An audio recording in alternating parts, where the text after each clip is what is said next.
Each year, the Burning Man Festival takes place at a remote section of the Nevada desert. My girlfriend Kelly and I had wanted to go to this unusual gathering the previous year, but were unable to do so until this summer. After a last-minute decision, allowing us to synchronize our vacation times, came through from the administration at the hospital where we both worked, we quickly packed up our camping gear and wasted no time in finding our way out to the far-off festival site. Once at the epicenter of the celebration, it was just so exciting for us to see such a variety of colorful naked people adorned in all manner of body paint and feathers. Seeing hundreds of happy free spirits dancing wildly to the pounding of drums and the blowing of flutes gave us delightful shivers. Soon, we too had shed all of our clothes and joined in with the others to express our long-forgotten tribal instincts. I don't quite remember exactly when it happened, but my lady and I became separated in the late afternoon of that day. There had been this older woman, adorned in a gypsy outfit, sitting behind a table where drinks were offered, who had sold me a small green bottle of her homemade refreshment. Since I was so thirsty, I quickly gulped down the liquid, which was likely the cause of my wandering away from Kelly when she had gone to search for a bathroom. Within 20 minutes of taking a swig from that flask, I soon felt like I was floating in the clouds. Colors suddenly appeared more intense, objects became misshapen, and voices arose from my imagination. I barely recall much about this mysterious woman leading me away to her elaborate walk-in tent in a quiet corner of the desert. She had prepared a place on her bed for me to lay beside her. From a nearby table, she had produced a large illustrated book from which she read to me a few strange passages in another language. As my vision became even more distorted, I noticed the lady started lighting a whole row of different-sized candles as the afternoon sun began to wane. She also set to flame a number of incense coils, of which the smoke permeated the structure, causing me to cough profusely. As my perceptions intensified, I recall the unusual female taking me by the hand to an opening at the back of her tent, which revealed a type of doorway. She gestured to me to pass through this exit alone, which I did. From that moment forward, I have lost all connections with my earthly persona. I exist in an abstract sense only. I am lost. However, the strange woman who sent me to this realm in the first place can summon me at will whenever she needs me. She does this by way of using a large natural quartz crystal, which is somehow mounted on a tripod. When she travels across the continent with carnival troops, as part of her public performances, she will call upon me to communicate with her and members from the different audiences who attend her shows. I am instructed by her to answer the questions of the curious onlookers. So many of them are desperate to have contact with their dead relatives. But since I am nothing more than a voice, without a physical body, I can only answer in vague generalities. I possess no hidden knowledge of those in the afterlife. I am instead a being existing in a type of limbo dimension, where I am totally alone. So, in that sense, I guess I must fit nicely into the kind of freak show my master has designed. Her sorcery is so powerful, she can keep me prisoner in this tomb, where there is no death to rescue me.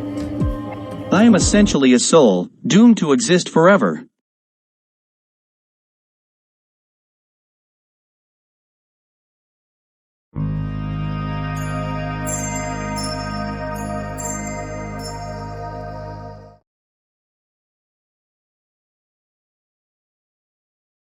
I had somehow become separated from my friends, and just wandered through the crowds alone, hoping to catch up with them later in the day. This being my third time to a Burning Man festival, I knew my way around the concourse, which included a central bandstand and area for spectators, a collection of booths where everything from fresh food to organic substances was being sold, the campsites, and the one field reserved for the great Burning Man figure, which was to be set ablaze on the eve of the last day. Since I had been chosen as one of the honorable torchbearers on that very night, along with 5 other hand-picked individuals, I would be setting the iconic wooden statue on fire. The audience, consisting of more than 15,000 spectators, was in for a real show. I knew the whole program by heart, and was looking forward to everything going as planned. I had just hoped I could do so, while enjoying the company of my acquaintances, who would be watching the whole process from behind me.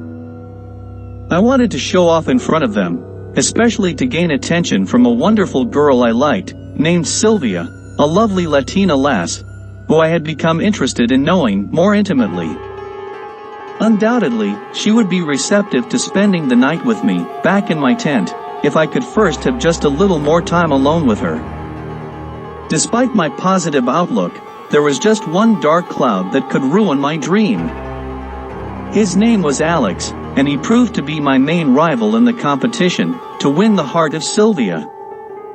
Unlike me, Alex personified a rather brute, soulless villain, who might do anything to get his way. This man had spent 3 years in prison, after being caught in a strong armed robbery attempt. There were many rumors about his various exploits, including stories of how he beat one of his adversaries senseless. And there were other accounts which described his many assaults on women. Unfortunately, I don't think Sylvia, or our mutual friends, really knew the background behind this career criminal, but I intended to warn her, to steer clear of Alex, no matter how charming he would appear to be to her. This was the least I could do. Of course, Alex had been aware that Sylvia took some interest in me, and he had made it clear that he was not too happy about any competitors who might muddy the waters for his ambitions. Having me in the way could mean he felt the need to resort to some nasty action to remove me from the race. It was necessary for me to remain vigilant whenever this creep came near me. By 7 that evening, I still had not located my friends, including Sylvia, among the flowing crowds of the Burning Man celebrants, so I made my way to the foot of the lofty 30-foot-tall effigy, and began to prepare myself for the role I would have in setting the central figure ablaze. As part of a special crew, an official fire marshal from the nearby fire department was present to oversee the controlled burning of the amazing wooden sculpture. One of my duties had been to ascend the ladders all the way up into the head of the Burning Man statue, to make sure no one was anywhere inside any of the structural enclosures that comprised the giant figure. Sometimes, teenagers playing pranks would end up hiding within the interior, hoping not to be discovered. So as I made my rounds on the various levels with a flashlight in hand, I carefully checked every corner and crevice of the giant wood frame. Finally, on top, within the Burning Man head itself, I had been ambushed by someone who had been waiting to pounce on me. As I began to lose consciousness, I recognized the face of Alex, who sneered at me with a twisted smile. Later on, I regained my senses, and became aware of a really hot fire on a lower level beneath me. Since I had been bound and gagged, there was no way I could call out for someone far below to come to my rescue. After shaking off a groggy feeling, due to the blow to my head, I came to the conclusion that it must have been Alex, who had lit the fire, after attacking me, then binding me with rope, so I could not escape the inferno. That meant there was a very good chance that the fire marshal, and those in the crew down on the ground, would come searching for me, especially since they themselves had not initiated the blaze. Or could I be wrong? I just hope someone comes soon, because the smoke is already beginning to affect my ability to breathe. May God save me.